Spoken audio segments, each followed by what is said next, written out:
A gente está aqui atendendo o primeiro paciente do dia, e é um caso bem interessante, por isso que eu resolvi gravar essa aula, que vocês aprendam aí a manejar e a avaliação do paciente também. No primeiro momento, ele nos procurou por uma ferida traumática. Eu costumo ensinar nos cursos de úlceras vasculogênicas e nos cursos de úlceras de membros inferiores algumas armadilhas que acontecem no diagnóstico. E essa é uma das principais armadilhas. Muitos médicos, diante de uma situação como essa, eles não dão a atenção adequada. Qual é a armadilha aqui? Quando você colhe o histórico do paciente, nós estamos diante de uma ferida traumática. Isso é muito comum chegar aqui no nosso consultório. E algumas vezes os pacientes chegam com uma evolução bem prolongada da ferida e não entendem o porquê que a ferida não está cicatrizando. Qualquer ferida traumática num paciente que não tem nenhum tipo de complicação, evoluir de uma forma normal, ela vai cicatrizar normal. E muitas vezes quando os pacientes chegam aqui para nós, no caso aqui, está bem escancarado, o paciente ele tem uma doença que está impedindo a cicatrização de acontecer. No caso aqui, ele tem uma dificuldade de retorno venoso. E o interessante desse caso é que a gente precisa saber também avaliar tipo de edema.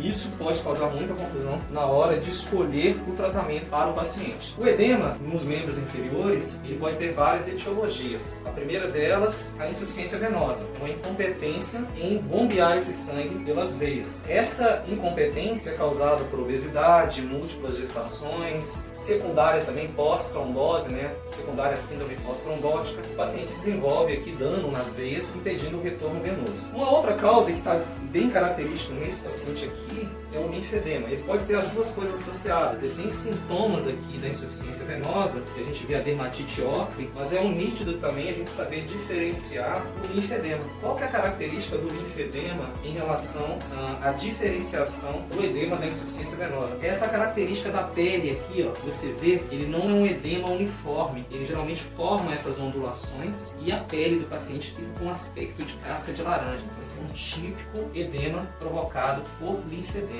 Uma atenção que vocês precisam ter também são os edemas secundários a doenças, principalmente a insuficiência cardíaca e a insuficiência renal. Isso vocês têm que ficar muito atento, principalmente na insuficiência cardíaca, porque a insuficiência cardíaca, principalmente em graus, em estágios avançados, o MIRAS 3 e diante, a gente evita comprimir o membro do paciente, porque se você aumenta o retorno venoso, você acaba prejudicando, jogando mais sangue nesse coração que está incompetente. Uma das formas de diferenciar o edema da insuficiência venosa, o edema linfático da insuficiência cardíaca, é que na insuficiência cardíaca, geralmente o paciente já acorda pela manhã com o membro edemaciado. Na insuficiência venosa e no edema linfático, ele vai piorando ao longo do dia. Então o paciente acorda com a perna menos inchada e isso vai piorando ao longo do dia, principalmente se é um paciente que trabalha muito tempo em pé. Isso é fundamental vocês fazerem esse diagnóstico. Muito importante na hora da abordagem da ferida, lembrar que se a gente tratar essa ferida como uma ferida traumática, ela não vai funcionar. Então aqui esse paciente tem esse desafio, nós vamos precisar, no primeiro momento, limpar essa ferida, retirar todo esse tecido que está aqui, tratar a infecção da ferida, mas o primordial de tudo é a gente trabalhar a compressão desse membro, que não vai ser fácil. Então a gente vai ter que trabalhar aqui uma técnica de descongestão inicialmente, nós vamos descongestionar esse membro. Eu vou escolher para esse paciente que é um paciente que movimenta, caminha, a bota de Unna. Nós vamos fazer um tratamento tópico aqui, associado com a bota de Unna,